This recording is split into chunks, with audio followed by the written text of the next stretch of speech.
Hello everyone, आज जो मैं आपको करा रही हूँ वो लेसन है ट्रूली ब्यूटीफुल माइंड। ये लेसन जो है आइंस्टीन की स्टोरी के ऊपर बेस्ड है। अल्बर्ट आइंस्टीन जो बहुत ज़्यादा क्या थे, इंटेलिजेंट थे और साथ में जो है ह्यूमन वेलफेयर के बारे में बहुत सोचते थे, पीस एंड डेमोक्रेसी के बारे में। तो ये जो है लेसन उन्हीं के ऊपर बेस्ड है, उनकी लाइफ के ऊपर बेस्ड है। और अगर आपको जो है अब आपको प्रैक्टिस करनी चाहिए कि पूरा लेसन को पूरी अच्छी तरह डिटेल में समझो, क्योंकि अब जो क्वेश्चंस हैं वो बिल्कुल डायरेक्ट क्वेश्चंस नहीं आते हैं बोर्ड में भी आगे। इसलिए आपको प्रैक्टिस हो जानी चाहिए, क्योंकि अब अगले जो है उसमें आप पहुँचोगे 10th में। तो इसलिए जो है आपको प्रैक्टिस कर लो कि भैया हर लेसन को डीपली समझ लो, क्योंकि डायरेक्ट क्वेश्चन नहीं आने वाले हैं अब आपको आगे। तो देखो अ ट्रूली ब्यूटीफुल माइंड, और इसके बाद मैं आपको कराऊंगी बीबीसी के ये क्वेश्चन आंसर्स भी इसके बाद। सो देखो अब स्टार्ट करते हैं अ ट्रूली ब्यूटीफुल माइंड। अभी देखो ट्रूली ट्रूली ब्यूटीफुल माइंड किसको कहा गया है? आइंस्टीन के लिए कहा गया है। बहुत इंपॉर्टेंट क्वेश्चन है, why was he called truly beautiful mind? He had a truly beautiful mind because he had innovative ideas. He made you can say he made a great contribution in the field of science, and he also thought of humanities means that he thought of the well-being of mankind. तो आप इसका जो answer लिख सकते हो वो लिख सकते हो कि that he had truly beautiful mind because he made a great contribution in the field of science and also in the field of humanities by contributing thinking about the well-being of mankind. ठीक है, आप देखो इसको start करते हैं। तो इसका जो क्वेश्चन है पहले आपको मैंने बता दिया कि ये इंपॉर्टेंट बनेगा। अब इसकी एक्सप्लेनेशन करा देती हूँ मैं आपको। Albert Einstein was born on 14 March 1879 in the German city of Ulm. तो where was he born? In Germany, in the city of Ulm, without any indication that he was destined for greatness. Destiny से बना है destiny का मतलब क्या होता है? जो हमारा फ्यूचर क्या होगा, हमारी किस्मत क्या होगी। तो किसी को नहीं पता था फ्यूचर में वो इतने ज़्यादा ग्रेट होंगे। On the contrary his mother thought Albert was a freak. On the contrary मतलब उसके जो ऑपोजिट था, मतलब तो इतने ग्रेट हुए तो उनकी जो मदर थी वो ये सोचती थी ऑपोजिट में, क्या सोचती थी कि एल्बर्ट जो था क्या फ्रीक था। फ्रीक का मतलब कि वो जो है कुछ अनयूजुअल टाइप के थे, दूसरे बच्चों के जैसे नहीं थे। To her his head seemed much too large, तो उनको लगा दूसरे बच्चों से ज़्यादा इनका सिर बहुत ज़्यादा बड़ा है। एट द एज ऑफ 2.5, जब वो 2.5 साल के हुए, Einstein still was in talking. अब देखो 2.5 साल का बच्चा वो हो गए तब भी नहीं बात करते थे, बोलते कुछ नहीं थे। और क्योंकि ज़्यादातर नॉर्मली जो बच्चे 1.5 साल 2 साल में बोल लेते हैं। When he finally did learn to speak, जब वो वही सीख गए बोलना, ही अटर्ड एवरीथिंग ट्वाइस। अब देखो जब बोलना भी सीख गई तो गड़बड़ हो गई कि वो हर बात को 2 बार बोलते थे। जैसे हम कुछ बोलते हैं ना मदर मदर, तो 2 बार बोलते थे एक बात को। Einstein did not know what to do with other children and his playmates called him brother boring. अब देखो जो उसके जो दोस्त थे, दूसरे बच्चे जो उनके साथ खेलते थे, तो वो उसने आइंस्टीन को ये समझ नहीं आता था कि उनसे क्या बात करूँ। उनको जो है इनके साथ जो है मतलब मिल नहीं पाते थे, तो इस चक्कर में वो बच्चे उनके साथ बोर हो जाते थे, तो वो उसको बुलाते थे ब्रदर बोरिंग, क्योंकि उनको कुछ बोला ही नहीं आता था, बात ही नहीं करनी आती थी कि क्या बात करनी है अपने दोस्तों के साथ। So the youngster played by himself. अब वो यंगस्टर कौन है यहाँ पर? आइंस्टीन। इसलिए वो बेचारे अकेले ही रहते थे, अपने आप ही खेलते थे। आगे देखो, much of the time he specially loved mechanical toys. तो स्टार्टिंग से ही उन्हें मैकेनिकल टॉयज़, मैकेनिकल मतलब जो फिज़िक्स से रिलेटेड होते हैं ना, तो जैसे व्हील्स हैं ये सब, तो ऐसे टॉयज़ उनको बहुत पसंद थे। Looking at his newborn sister Maja, he is said to have said fine but where are her wheels. देखो आज जब उनकी सिस्टर पैदा हुई तो उन्होंने यही क्वेश्चन पहले पूछा, क्योंकि उनके दिमाग में उन्हें ऐसा लगा कि ये क्या एक टॉय है। छोटी सी सिस्टर को समझे वो क्या है, टॉय है, कि वो खुद छोटे थे तो उन्हें लगा ये टॉय है, तो इसके व्हील्स का है, क्योंकि उनको मैकेनिकल टॉयज़ पसंद थे। तो उन्होंने कहा कि इसके व्हील्स कहाँ हैं। तो ये भी क्वेश्चन आ सकता है। देखो तीसरा क्वेश्चन ये बन सकता है कि why he asked for the wheels of माजा, तो उन्होंने क्यों पूछा? Because he thought that it was a toy. A headmaster once told his father that what Einstein chose as a profession would not matter. अब उनके जो professor थे, आप उनको कह सकते हो कि वो कैसे टाइप के थे? क्रिटिकल थे। क्रिटिकल वो लोग होते हैं जो ज़्यादातर जो है दूसरों के दोष निकालते हैं, उनकी नेगेटिव चीज़ों को देखते हैं और उनके पॉजिटिव एटीट्यूड को नहीं दिख पाते हैं। तो उनको आदत होती है क्रिटिक्स, मतलब जो होते हैं ना, तो वो होता है क्रिटिकल, तो वो दूसरों की क्या करते हैं? कमियों को निकालते हैं, तो क्रिटिकल थे। A headmaster once told his father that what Einstein chose, जो वो उन्होंने कहा कि आइंस्टीन जो भी चुनेंगे वो क्या है एज अ प्रोफेशन, कुछ फ़र्क नहीं पड़ता।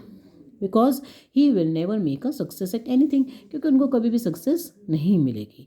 तो देखो यहीं से क्वेश्चन बन जाता है कि why did the head master said so, because he was critical about किसके बारे में, आइंस्टीन, या आप उसको कह सकते हैं ही वॉज अ क्रिटिक, ठीक है ना। So he said he did not saw the positive attitude of Einstein, he only saw the negative side of Einstein. आप देखो आगे, Einstein began learning to play the violin at the age of 6, 6 साल की उम्र में उन्होंने violin बजाना सीख लिया। Because his mother wanted him to, क्योंकि मदर चाहती थी। He later became a gifted and mature violinist, maintaining this skill throughout his life. और उसके बाद वो क्या बन गई, एमेच्योर वायलिनिस्ट। एमेच्योर वायलिनिस्ट मतलब कि उन्होंने जो वायलिन को चुना, जो पूरी लाइफ वायलिन बजाते रहे, मगर उन्होंने कब बजाते थे, वो अपनी खुशी के लिए बजाते थे, उन्होंने उसको एज अ प्रोफेशन नहीं लिया। So he was called an amateur violinist. But Albert Einstein was not a bad people. Bad people मतलब वो बुरे नहीं थे, मतलब उनका ये नहीं था कि वो बहुत कमज़ोर थे पढ़ाई में, ये मतलब है। He went to high school in Munich, अब वो जो है मुनीच चले गए। मुनीच कहाँ में हाई स्कूल उन्होंने किया, और मुनीच क्या है, वो भी जर्मनी में एक शहर है। Where Einstein's family had moved when he was 15 months old। अब जब मुनीच में उनकी फैमिली चली गई थी जब वो 15 महीने के थे। And scored good marks in almost every subject, और आइंस्टीन को मुनीच में जब वो गए हाई स्कूल करने तो उनको बहुत अच्छे मार्क्स मिले हर सब्जेक्ट में। Einstein hated the school regimentation, पर आइंस्टीन को ना स्कूल का वो नहीं पसंद था कि बहुत ज़्यादा स्ट्रिक्ट डिसिप्लिन है कि ये करना है वो करना है, तो उनको फ्रीडम चाह के, मतलब वो ढंग से ऐसा चाहते थे, क्योंकि उनका दिमाग इनोवेटिव था। इनोवेटिव आदमी के दिमाग में जो है नई नई चीज़ें चलती हैं, वो ये उस चीज़ों को फॉलो नहीं कर सकते, जो पहले ही होता है उसी को लाइन को फॉलो करते रहो।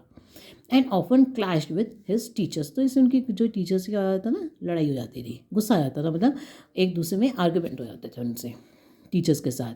एट द एज ऑफ 15, और जो 15 साल के हुए, Einstein felt so stiff world there that he left the school for good. मतलब क्या, वो 15 साल के हो गए तो वो मतलब उसको झेल नहीं पाए वहाँ का जो डिसिप्लिन था, तो उन्होंने स्कूल छोड़ दिया।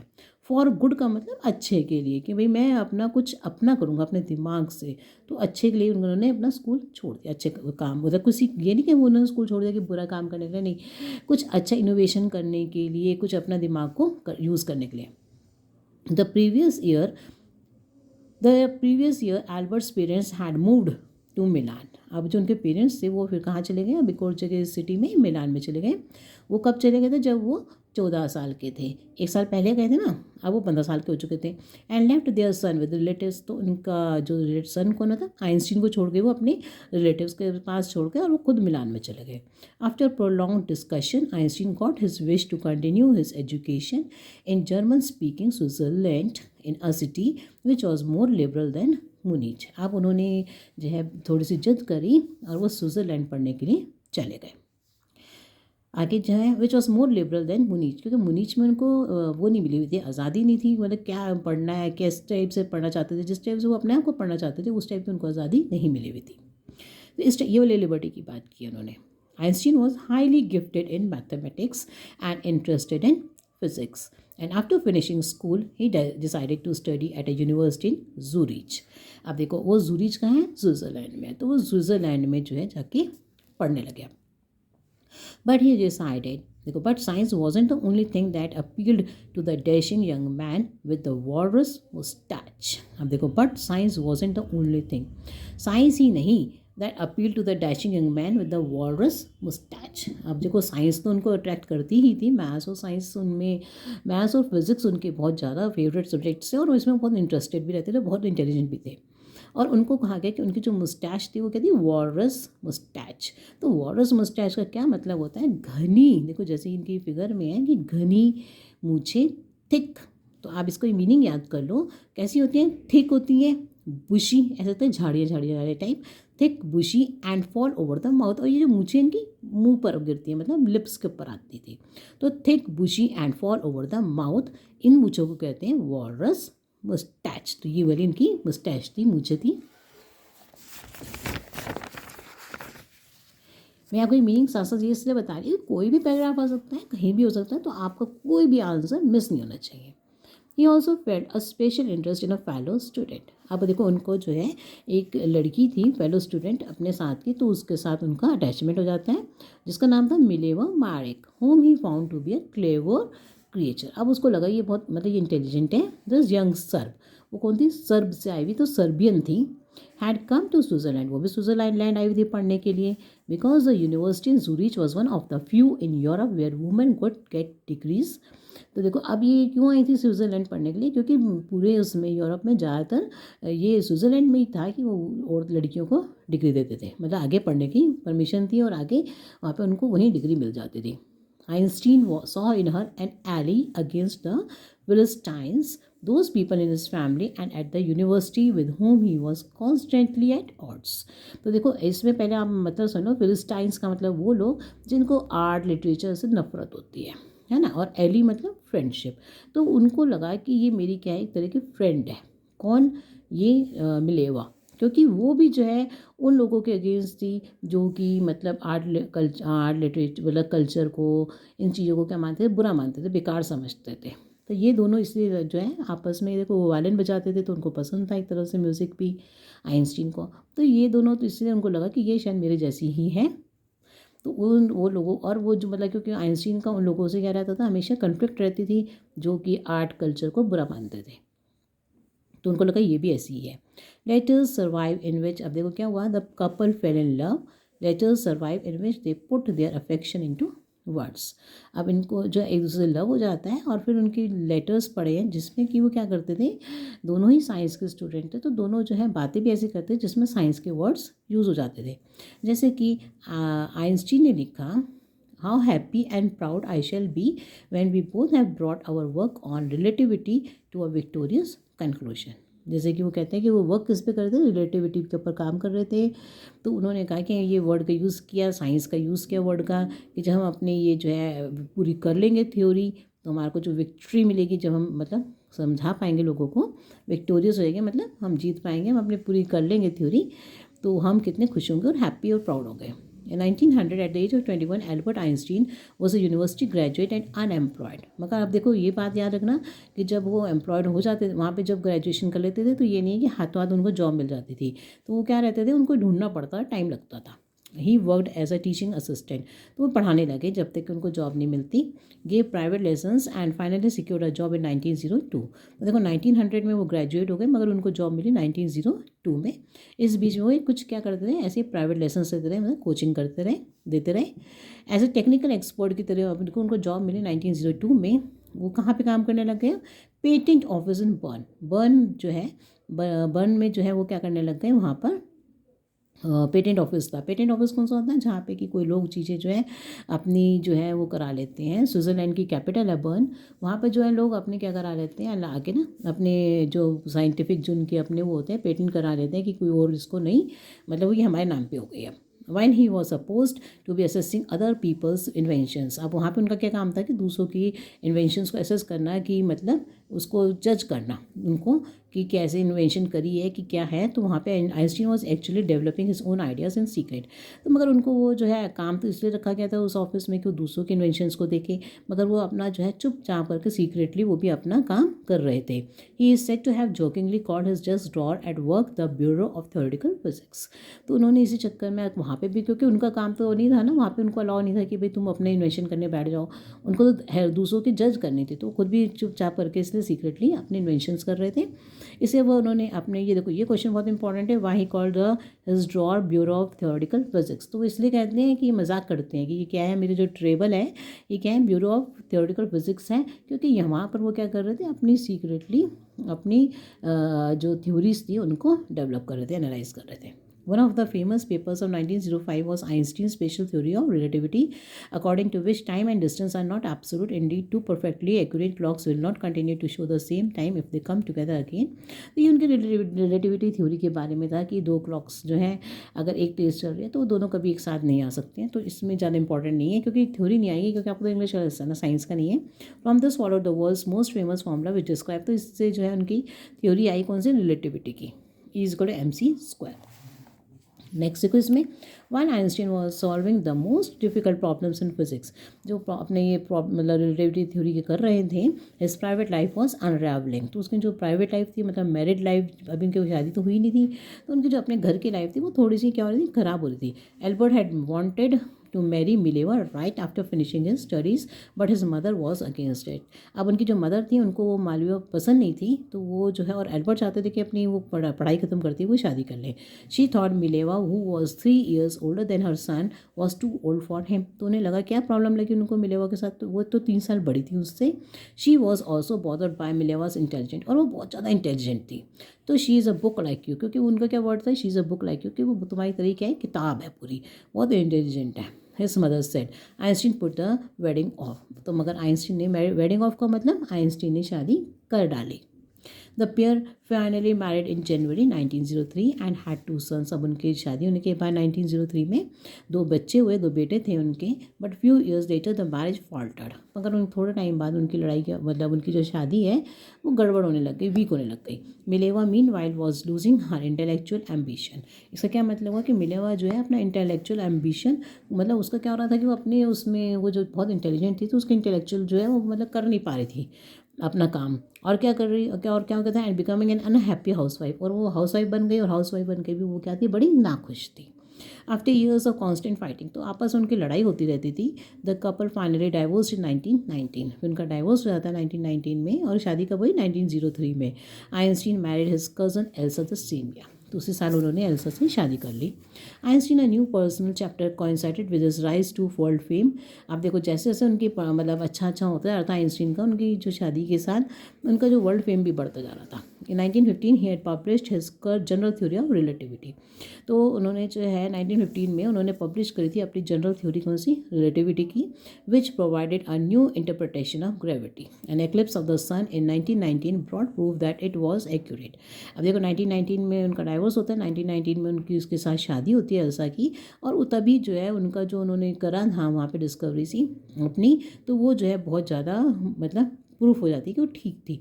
N eclipse of the sun in 1919, जब एक्लिप्स हुआ सन का 1919 में, ब्रॉड प्रूफ, तो उसे पक्का सिद्ध हो गया कि दैट इट वाज एक्यूरेट, कि जो उन्होंने थ्योरी बताई थी वो बिल्कुल ठीक थी। Einstein had correctly calculated in advance the extent to which the light from the fixed stars would be deflected through the sun's gravitational field. The newspapers proclaimed his work as a scientific revolution, तो सब papers में उनकी अच्छाई छपने लग गई 1919 में, कि उन्होंने जो करी है, डेवलप करी है जो थ्योरी, वो बहुत बिल्कुल सही है, और ये क्या है, एक साइंटिफिक रेवोल्यूशन है। Einstein receive the Nobel prize for physics in 1921, और 2 साल बाद उनको नोबल प्राइज़ भी मिला फिजिक्स में। He was showered with honours and invitations from all over the world and lauded by the press, और प्रेस मतलब न्यूज़पेपर्स में उनकी बहुत तारीफ हुई, और सब जगह से उनको इन्विटेशन आने लगे। When the Nazis came to power in Germany in 1933, अब देखो 1933 में नाजीज आ गए जर्मनी में, आइंस्टीन भी जर्मनी में पैदा हुए थे, वहीं के थे। Einstein emigrated to the United States, तो वो जो है ना वहाँ छोड़ के, जर्मनी को छोड़ के कहाँ चले गए, यूनाइटेड स्टेट्स चले गए। यूनाइटेड स्टेट्स जो है नॉर्थ अमेरिका में कंट्री है। 5 years later the discovery of nuclear fission in Berlin, अब देखो बर्लिन जो है वो कहाँ पे थी हमारी, वो कैपिटल थी हमारी इसकी जर्मनी की, तो जो जर्मनी की कैपिटल थी बर्लिन, इसके अंदर जो है यहाँ पे क्या हुआ, एटॉम, ये न्यूक्लियर फिशन की डेवलपमेंट हुई। न्यूक्लियर फिशन से क्या बन जाता है, उसको न्यूक्लियर को तोड़ के जो फिशन होगा, मतलब जो टूटेगा, तो एटम बम के बनाने की बात हो गई। तो क्या हो गया, the discovery of nuclear fission in Berlin had American physics in an अप्रोर, तो जब उन्होंने देखा कि भाई जर्मनी में जो है क्या डेवलप हो गया, ये न्यूक्लियर फिशन कर दिया, तो वो बहुत ज़्यादा अमेरिकन फिजिक्स जो है बहुत ज़्यादा घबरा गए, क्योंकि इसे घबरा गए क्योंकि अब ये गलत यूज़ हो सकता था। Many of them had fled from fascism, जैसे वो नाजिज़म से ये भागे थे कि वहाँ पे नाजिज़म आ गया था, क्या कहते हैं, जर्मनी में, तो इसी तरह से आइंस्टीन भागे थे, ऐसे और भी जो लोग थे फिजिक्स थे वो भी इस चक्कर में भागे थे फासिज्म की वजह से। ये भी वहीं पर साउथ अफ्रीका में फासिज्म की पॉलिसी थी कि इसमें भी यही था कि हायरार्की थी, मतलब ऊपर से, मतलब जैसे राजा के बाद इस टाइप के वही लोग चलते रहेंगे, और डेमोक्रेसी नहीं थी मतलब। तो just Einstein had and now they were afraid the Nazis could build and use an atomic bomb, तो क्या डर था उनको, वो अब एटॉमिक बम बना लेंगे, इसलिए वो जो है अमेरिकन फिजिक्स डर गए। और एटॉमिक बम बनाने का मतलब कि उसका गलत यूज़ हो सकता है ह्यूमैनिटी के लिए। अगेंस्ट द ह्यूमैनिटी जा सकते हैं। At the urging of a colleague Einstein wrote a letter to the American president.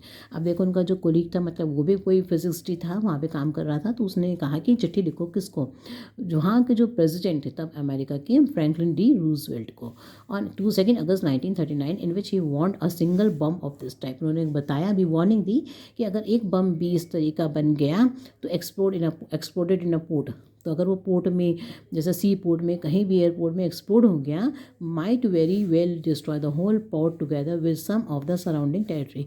तो उसे पोर्ट तो डिस्ट्रॉय होगा और आसपास का इलाका भी तबाह हो जाएगा। His words did not fall to have an effect, मगर उन्होंने इस बात का ध्यान ही नहीं किया, ना उन्होंने बात सुनी। The Americans develop the atomic bomb in a secret project of their own, और अमेरिकन्स ने भी क्या करा, एक एटॉमिक बम बना लिया and dropped it on the Japanese cities of Hiroshima and Nagasaki in August 1945। तो जब वर्ल्ड वॉर के दौरान ही उन्होंने क्या कर दिया, नागासाकी और जापान के ऊपर, ये हिरोशिमा नागासाकी के ऊपर एटम बम बना के फेंक दिया। Einstein was deeply shaken by the extent of the destruction. तो बहुत ज़्यादा उनको मतलब क्या हुआ, दिमाग डिस्टर्ब हो गया जब उन्होंने, ऐसा हुआ जब ये बम फेंका गया। This time he wrote a public missive to the United Nations. अब उन्होंने फिर एक ऑफिशियल लेटर यूनाइटेड नेशंस को लिखा, पहले प्रेसिडेंट को लिखा, उनको रूजवेल्ट को, तब भी उन्हें कोई फ़र्क नहीं पड़ा, अब यूनाइटेड नेशंस को लिखा। तो इन it he propose the formation of a world government. उन्होंने कहा कि गवर्नमेंट बननी चाहिए जिसमें वो सारी कंट्रीज़ जो है इन्वॉल्व होनी चाहिए। मतलब ये जो है किसने कर रहे थे कि जिससे कि वो जो है डिस्ट्रक्शन मतलब बचा सकें, जो एटम बम बनने शुरू हो गए। Unlike the letter to Roosevelt this one made no impact, इसका भी कोई असर नहीं हुआ। But over the next decade, और अगले 10 साल, डिकेड क्या होता है, 10 साल के लिए, अगले 10 साल तक Einstein got ever more involve in politics. तो इसमें वो पॉलिटिक्स में घुस गए कि उनको ये लेटर का कोई जवाब, कोई असर नहीं पड़ रहा था, तो वो इन्वॉल्व हो गए किसमें, पॉलिटिक्स में। Agitating for an end to the arms buildup and using his popularity to campaign for peace and democracy. वो बहुत पॉपुलर हो चुके थे, इसलिए उन्होंने अपनी पॉपुलैरिटी का यूज़ किया और वो पॉलिटिक्स में घुस गए कि वो किस लिए कैंपेन कर सकें, पीस और डेमोक्रेसी के लिए। व्हेन आइंस्टीन डाइड इन 1955, अब देखो 1955 में उनकी डेथ हुई at the age of 76, he was celebrated as a visionary. तो उनको सेलिब्रेट किया गया कैसे, एक विजनरी की तरह। विजनरी कौन होता है, जो दूर की सोचता है। बिकॉज उन्होंने सोच लिया था कि जो एटम बम बन रहा है ये क्या होगा, आगे आने वाली फ्यूचर जनरेशन के लिए बहुत गलत है। And world citizen as much as a scientific genius. तो उनको वर्ल्ड सिटीजन की तरह भी देखा गया क्योंकि पूरे वर्ल्ड के बारे में उन्होंने सोचा, अपने देश के बारे में ही नहीं सोचा सिर्फ। तो कुछ कुछ वर्ड्स होते हैं ना, इन्हीं से क्वेश्चन बन जाते हैं। As much as a scientific genius. So let start अब BBC की क्वेश्चन आंसर्स। अगर आपको कोई भी प्रॉब्लम आती है then you can ask me in the comment box, and if you are new to my channel then don't forget to like, share and subscribe to my channel. आप में से कोई भी लेसन की एक्सप्लेनेशन पूछ सकते हैं, I am always ready to help you out. कोई लाइन नहीं समझ में आती किसी लेसन में तो आप मेरे से पूछ सकते हैं। देखो इसमें है the head master statement showed that, अब देखो इसका आंसर है 2, 3 एंड 5। ठीक है, अब मैं डायरेक्ट आंसर्स बता देती हूँ आपको। Which are the following statements clearly indicate that Einstein was a brilliant and gifted child. तो इसका आएगा आपका आंसर ऑप्शन 2 एंड 3। उसके बाद आएगा हमारा ये डी वाला ऑप्शन। फिर उसके बाद है what lesson can children learn from this extract. तो इस तरह के क्वेश्चन आएंगे अब जो BBC में होते हैं। तो children should learn that they should not make negative remarks on someone but discover the individuals potential. देखो आप इसको इस तरह से भी लिख सकते हो कि हमें किसी के ऊपर नेगेटिव रिमार्क्स नहीं बनाने चाहिए, जैसे उसके हेड मास्टर ने बनाए थे, हमें लोगों की पॉजिटिव देखने चाहिए, उनका पोटेंशियल को देखना चाहिए। ये भी लिख सकते हो ना आप, ये भी लिख सकते हो कि दे शुड नॉट केयर। आप इस टाइप से भी आप लिख सकते हो कि चिल्ड्रन, बच्चों को क्या करना चाहिए, they should not care for the negative remarks. Einstein ने उनके नेगेटिव रिमार्क्स को फ़र्क ही नहीं पड़ा उनको, and develop their own potential, उन्होंने अपने पोटेंशियल को डेवलप किया। तो आप इस टाइप से भी लिख सकते हो आंसर को। उसके बाद आंसर आएगा इसका बी ऑप्शन। नेक्स्ट देखो इसका आएगा कि वो कैसे थे क्रिटिकल, और किसी क्वेश्चन में आपको आंसर में डाउट लगता है then you can ask me. अगला है ऑप्शन आएगा आपका 1, 2 एंड 4। नेक्स्ट आता है इसका है आंसर सी वाला, और उसके बाद है आपका क्वेश्चन ये वाला। देखो ये है इसमें आपका ही टुक अ पेटेंट, ये वाला ऑप्शन। नेक्स्ट देखो list any 2 qualities of Einstein का है, तो he was innovative and humorous. Humorous क्यों कहा है, क्योंकि इस वाले में उन्होंने एक जोक किया था ना, उससे। उसके बाद why did Einstein develop his ideas in secret. He developed his ideas in secret because he was there to assess other people's inventions. और वहाँ पे वो देखने के लिए थे दूसरों के इन्वेंशंस को, ना कि not to develop his own ideas, है ना। कंप्लीट एनालॉजी, तो असेसिंग का मतलब होता है जजिंग एक तरफ से। नेक्स्ट देखो, the destruction that shook Einstein was caused by atom bombs, जो कि बन गए थे। Which of the following statement is sink. Sink का मतलब देखो ये वर्ड होता है, सिंक का मतलब जो बिल्कुल साथ साथ चले, तालमेल बिठाए, है ना। तो मेकिंग थिंग्स वर्क टुगेदर मतलब चीज़ों को इकट्ठा करे, उसको कहते हैं सिंक। तो आइंस्टीन वॉज परटर्ब्ड बैडली। उसके बाद है list any two qualities of Einstein. तो इमोशनल तो थे, उनको बहुत बुरा लगा था कि वो डिस्टर्ब हो गए थे जब एटम बम गिरे। And concern about the well being of Mankind, और वो बहुत कंसर्न थे वेलकाइंड मतलब वेल बींग ऑफ मैनकाइंड के लिए। और मिसिव एन ऑफिशियल लेटर होता है। उसके बाद नेक्स्ट है what message did Einstein's letter to the Roosevelt in it he propose है द फॉर्मेशन ऑफ द, क्या कहा था उन्होंने, the formation of the world government होनी चाहिए। Spain got more and more involved in politics because only after entering politics he could easily make campaign against armaments. और ये है true. Next. So thank you for watching my video. Any problem, ask me in the comment box.